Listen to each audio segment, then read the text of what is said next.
pagi Bapak dan Ibu yang terkasih dalam Tuhan Yesus. Kita bersyukur pada pagi hari ini kita dapat kembali untuk mengadakan doa pagi walaupun hanya secara online. Tapi kita percaya bahwa Tuhan hadir di antara kita semua. Mari kita mengambil waktu teduh sejenak di hadapan Tuhan.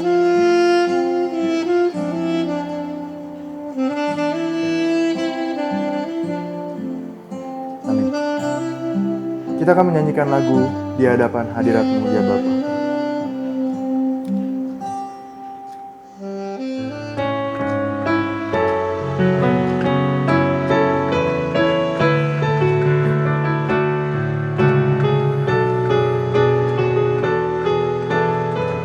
Di hadapan hadirat-Mu, di hadapan hadirat-Mu ya Bapa, ku datang dengan penuh kerinduan. Di hadapan hadirat-Mu ya Bapa, segala keangkuhanku sembahkan ya Bapa, ku sembahkan ya Tuhan, ku tinggikan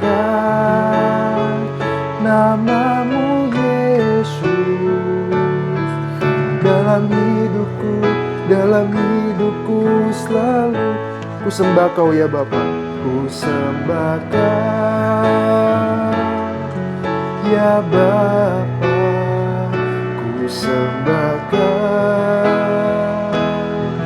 ya Tuhan, ku tinggikan nama-Mu Yesus dalam hidupku selalu. Mari kita berdoa. Tuhan, pada pagi hari ini kami mengucap syukur. Pada pagi hari ini kami dapat kembali untuk mengadakan doa pagi bersama Tuhan. Walaupun hanya secara online, tapi kami percaya bahwa Tuhan hadir di antara kami semua. Tuhan, sebelum lanjut di dalam ibadah doa pagi pada pagi hari ini, kiranya Tuhan bisa untuk menyucikan hati, pikiran maupun perbuatan kami yang tidak berkenan di hadapan-Mu ya Tuhan. Ampuni kami dan layakan kami agar kami dapat memuji dan menaikkan nama-Mu. Dan kiranya Tuhan bisa untuk menyucikan, memulihkan hati dan pikiran kami, serta perbuatan kami ya Tuhan. Terima kasih ya Tuhan Yesus, dalam nama Tuhan Yesus kami sudah berucap syukur. Haleluya, amin. Sebentar kita akan menaikkan beberapa pokok doa syafaat kita. Kita akan menyanyikan lagu Kau yang Terindah.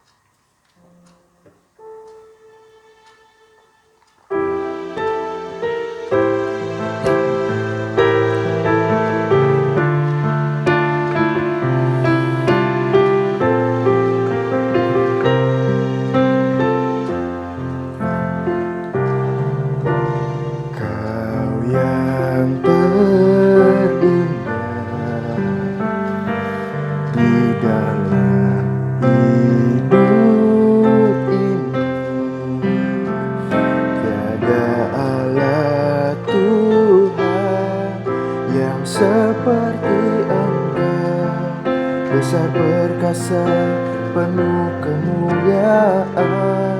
Kau yang termanis di dalam, Kau yang termanis di dalam hidup ini. Ku cinta Kau lebih dari segalanya.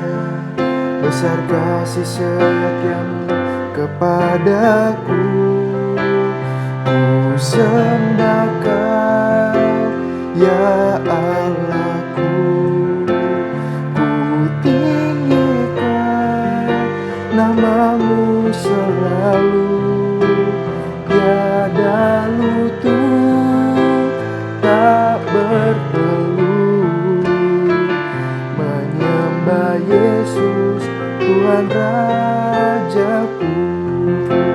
Ku sembah Kau ya Allahku, ku tinggikan nama-Mu selalu.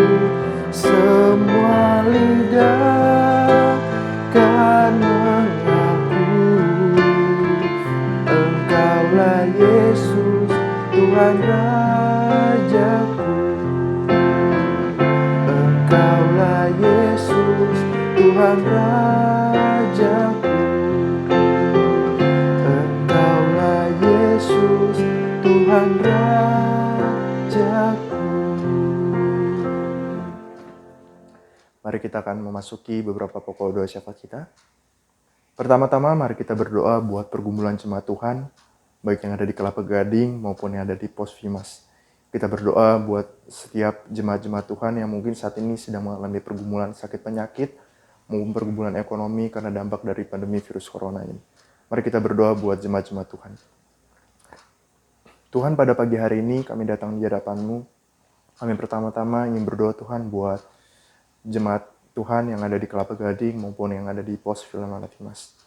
Tuhan, kami berdoa buat jemaat-jemaat Tuhan yang saat ini mungkin mengalami sakit penyakit maupun pergumulan ekonomi karena dampak dari pandemi virus corona ini Tuhan. Kiranya Tuhan bisa untuk memberikan kekuatan kepada mereka yang saat ini sedang mengalami pergumulan, dan kiranya Tuhan bisa untuk memberikan juga memampukan mereka untuk mereka selalu mempunyai hati yang selalu berpengharapan di dalam Tuhan. Tuhan, kiranya Tuhan bisa untuk menolong, memberikan jalan keluar dari segala pergumulan sedang jemaat-jemaat Tuhan hadapi saat ini Tuhan.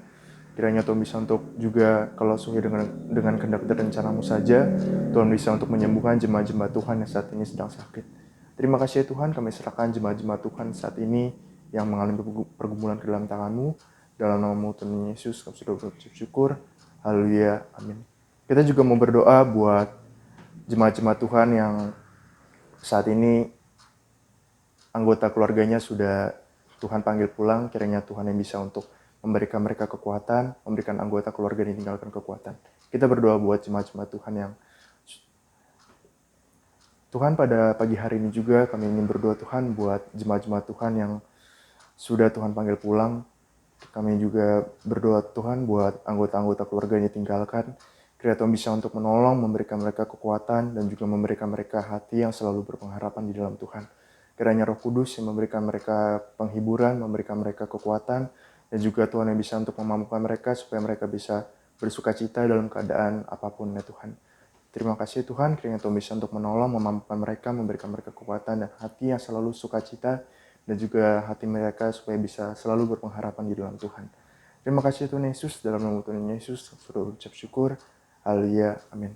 Terakhir kita berdoa buat bangsa dan negara kita.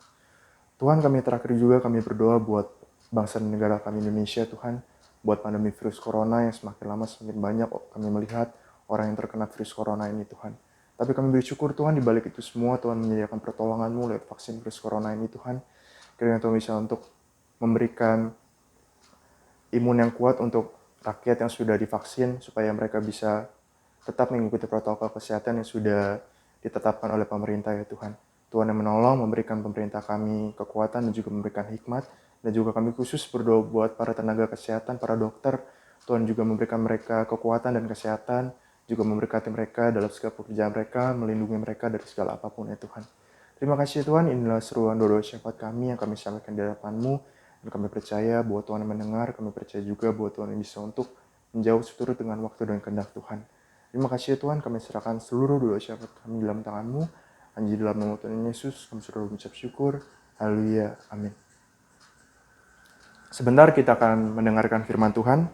Kita akan menyanyikan lagu Beriku Hati.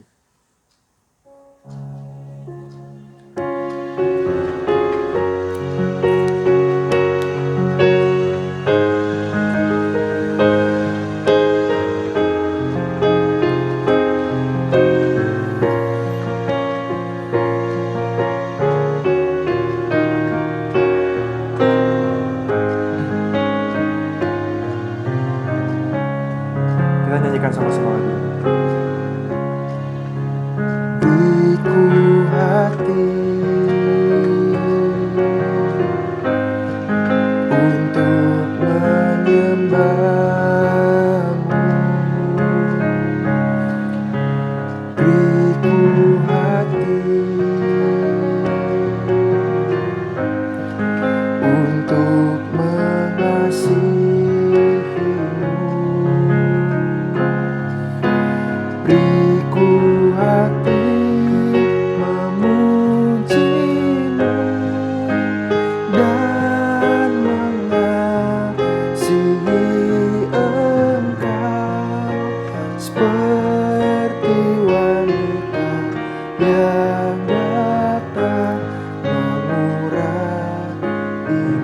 Sekali lagi katakan, beriku hati.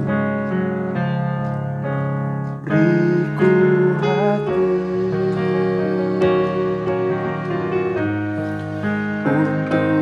menyembahmu. Beriku hati untuk mengasihimu.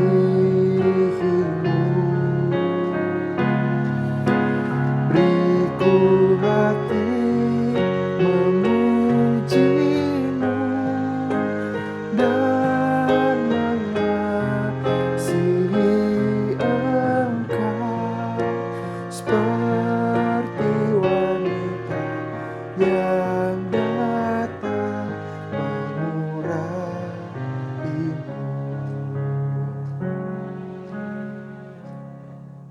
Mari kita akan berdoa. Terima kasih Tuhan, kesempatan yang kembali Tuhan berikan bagi setiap kami sebagai umat-Mu pagi ini. Di dalam ibadah persekutuan doa pagi, kami mendapat kesempatan untuk bisa mendengar kembali pemberitaan firman-Mu. Berbicaralah kepada kami, karena kami telah siap untuk mendengarkannya. Demi nama-Mu Tuhan Yesus kami berdoa. Amin. Kita akan membuka bersama-sama Alkitab kita dari kitab Kejadian pasal yang ke-26, ayat 12 dan ayat yang ke-13.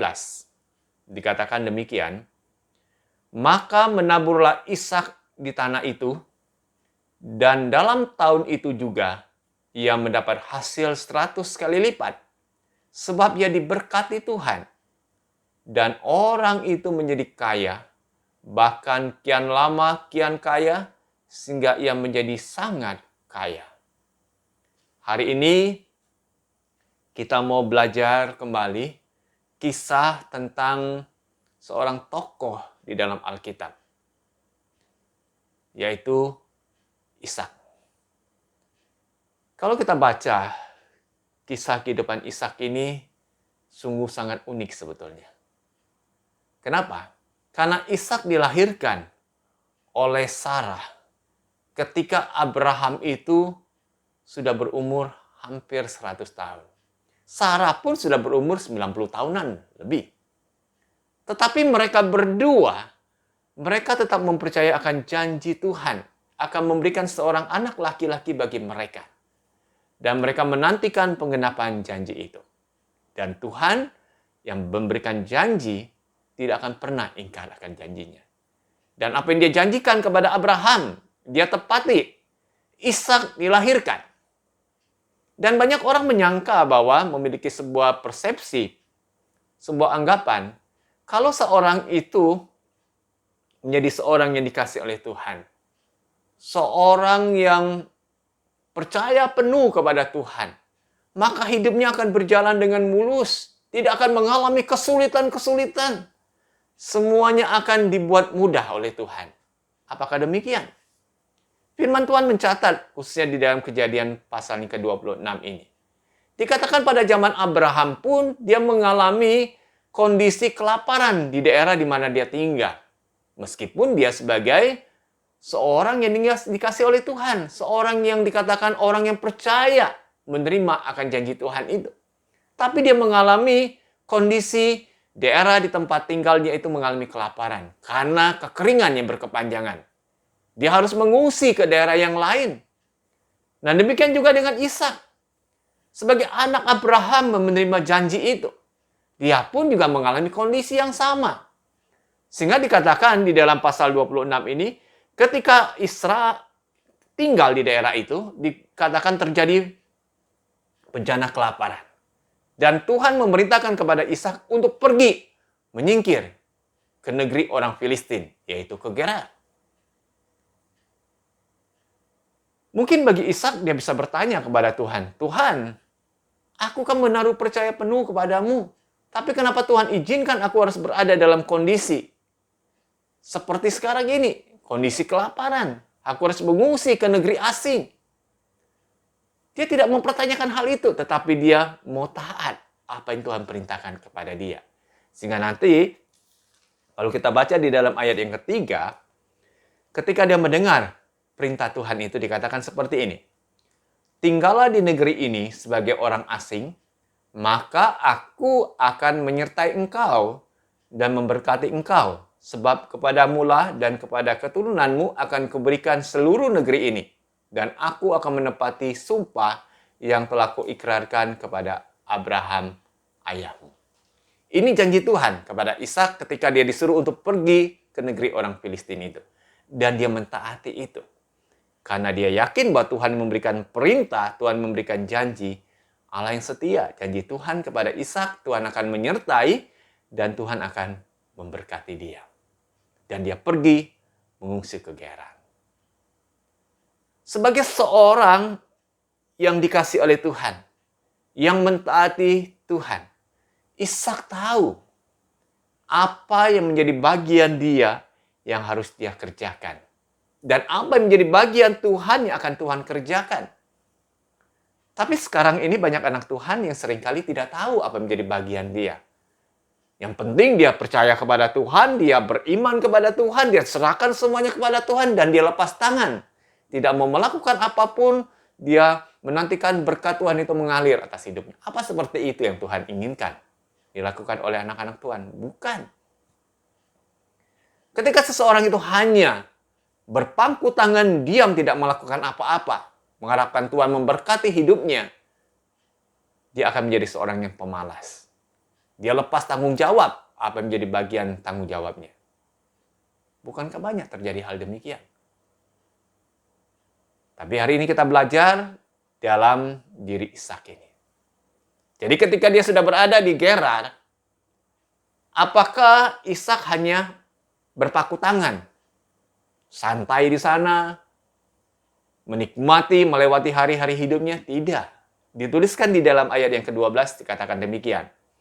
Maka menaburlah Ishak di tanah itu. Dia menabur, itu menjadi tugas bagian dia yang harus dia kerjakan. Dia menabur, lakukan itu dengan setia. Luar biasa. Dan ketika dia sudah melakukan hal itu, dia menyerahkannya ke dalam tangan Tuhan yang akan melakukan bagian Tuhan di sana. Sehingga di dalam ayat yang ke-12 ini dikatakan, ketika dia sudah melakukan apa yang bagian tugas dia, Tuhan melakukan bagian Tuhan, Tuhan memberkati apa yang dilakukan oleh Ishak. Terus persoalannya, apakah yang diperoleh Ishak? Apakah bagian yang dikerjakan menjadi sia-sia? Tidak, dikatakan. Di dalam ayat 12 dikatakan seperti ini. Maka menaburlah Ishak di tanah itu, dan dalam tahun itu juga ia mendapat hasil 100 kali lipat sebab ia diberkati Tuhan. Jelas firman Tuhan katakan, dia sudah melakukan bagian dia, dan dia menyerahkan ke dalam tangan Tuhan untuk melakukan bagian Tuhan. Dikatakan dia mendapatkan hasil 100 kali lipat di tahun itu juga. Wow, luar biasa. Di tahun itu dia mendapatkan hasil dari apa yang dia kerjakan. Kenapa? Apakah karena Ishak yang hebat? Apakah Ishak yang udah terampil? Yang memiliki skill yang tinggi di dalam menabur benih? Tidak. Bukan karena kehebatan Ishak dia mendapatkan hasil 100 kali lipat. Dituliskan dalam firman Tuhan, karena dia diberkati Tuhan. Benih yang ditaburkan bisa menghasilkan 100 kali lipat karena Tuhan yang memberkati itu. Dan tidak hanya berhenti sampai di sana berkat Tuhan. Dituliskan di ayat yang ke-13 kelanjutannya. Dan orang itu, yaitu Ishak, menjadi kaya. Bahkan kian lama kian kaya, sehingga ia menjadi sangat kaya. Tuhan memberkati Ishak menjadi sosok pribadi yang kaya. Kian lama kian kaya, Tuhan semakin tambahkan berkat itu buat Ishak. Dan dia menjadi sosok pribadi sangat kaya. Tuhan ketika memberkati seseorang, berkatnya itu melimpah. Inilah fakta yang dicatat dalam Alkitab. Terus bagaimana ketika kita mengaplikasikan dalam hidup kita zaman sekarang ini? Zaman yang tidak mudah untuk kita lewati. Di tengah-tengah kondisi pandemi yang masih melanda, Indonesia sekarang ini. Kondisi kehidupan yang kita jalani tidak mudah. Angka pengangguran semakin bertambah-tambah. Banyak karyawan yang bekerja harus menjalani PHK. Bisnis yang dikerjakan, yang dijalankan bangkrut. Tapi apakah dalam kondisi seperti itu, kita sebagai anak-anak Tuhan, lalu kita nggak melakukan apa-apa? Tidak. Kita harus tahu apa yang menjadi bagian kita. Kita lakukan itu. Di tengah segala kesulitan apapun, Tuhan masih membukakan kesempatan peluang untuk kita bisa kerjakan. Cuma kadangkala kita yang menutup peluang itu. Kita menganggap segala sesuatu sudah buntu di hadapan kita. Padahal Tuhan membukakan peluang-peluang di hadapan kita untuk kita kerjakan dengan setia. Saya seringkali suka menonton di tayangan YouTube yang membuat saya kagum untuk sosok pribadi orang-orang tertentu yang bisa menjalankan usaha di tengah kondisi yang sulit sekarang ini. Dan usaha itu berhasil. Sangat kreatif dia. Apakah kita sebagai anak Tuhan tidak bisa melakukan hal seperti itu? Dalam kondisi yang sulit seperti sekarang kita berdoa kepada Tuhan, Tuhan berikan saya hikmat. Bukakan pikiran saya untuk melihat peluang-peluang itu. Sehingga kita bisa menjalankan itu. Sekecil apapun celah yang Tuhan bukakan bagi kita. Kalau kita mau melakukan itu, menjalankan dengan setia, Tuhan akan memberkati. Saya ingat ada seorang ibu yang harus menghadapi kenyataan suaminya di PHK. Penghasilannya menjadi mandek. Tidak ada lagi penghasilan. Terus apakah dia menjadi sosok pribadi yang pasif, yang tinggal menerima keadaan itu? Tidak, dia tahu bahwa hidup ini akan terus berjalan di depan. Dia nggak bisa diam berpangku tangan, meratapi nasibnya, meratapi kondisi suaminya seperti itu. Tidak, dia bangkit. Dia lihat peluang di sekitarnya. Dia lihat bahwa orang-orang itu suka makan gorengan. Sehingga dia mulai merintis usaha menjual gorengan. Dia mulai belajar gimana bisa membuat gorengan yang renyah, yang enak. Dia belajar. Dan dia berhasil. Dia mulai dari yang kecil, terus berkembang. Wah, sekarang sudah luar biasa. Penghasilnya bahkan lebih besar dari gaji suaminya yang dia dapatkan biasa setiap bulan ketika suaminya masih bekerja. Dan bagi saya ini sesuatu hal yang luar biasa. Banyak sebetulnya peluang-peluang yang bisa kita lakukan di sana. Yang telah Tuhan bukakan bagi kita. Persoalannya apakah kita mau melakukan hal itu? Ishak pun sama. Dia ada di negeri orang Filistin, di negeri asing. Tapi dia lihat ada peluang Tuhan bukakan tanah di hadapannya. Dia bisa tabur di atas tanah itu. Dan dia mendapatkan hasil 100 kali lipat. Di tahun itu juga. Karena Tuhan berkati. Marilah kita sebagai anak Tuhan, kita jangan hanya berpasrah diri melihat kondisi kesulitan itu. Tapi marilah kita mau bangkit. Melakukan bagian kita yang bisa kita lakukan. Minta Tuhan berikan hikmat untuk kita bisa melakukan bagian kita. Amin firman Tuhan, kita berdoa. Terima kasih Tuhan buat firman-Mu hari ini. Biarlah setiap kami pun juga diberikan hikmat di tengah situasi yang tidak mudah untuk kami lewati saat ini. Untuk kami bisa melihat celah, untuk kami bisa berusaha menjalankan bisnis pekerjaan kami,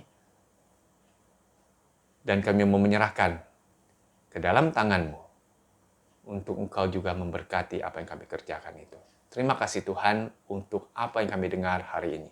Setelah lagi kami akan mengakhiri ibadah kami dan akan melanjutkan aktivitas kami sepanjang hari ini. Tuhan sertai dan berkati kami. Di dalam nama-Mu Tuhan Yesus kami berdoa. Amin. Sebentar kita akan menutup ibadah doa pagi pada pagi hari ini. Kita akan menyanyikan lagu yang terutama.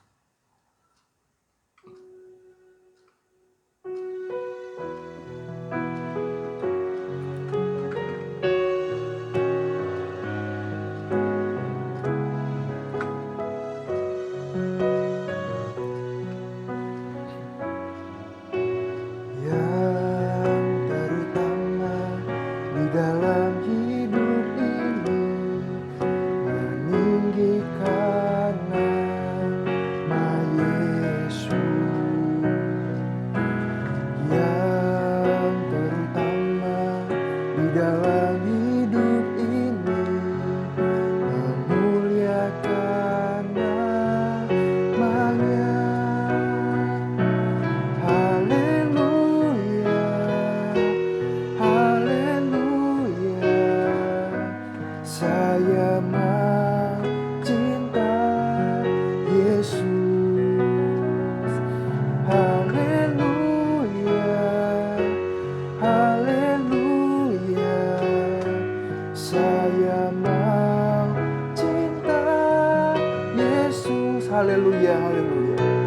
Haleluya, haleluya, saya mau cinta Yesus.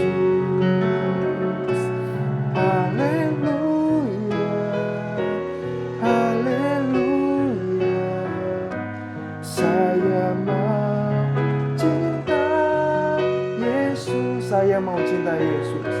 Saya mau cinta Yesus. Saya mau cinta Yesus. Saya mau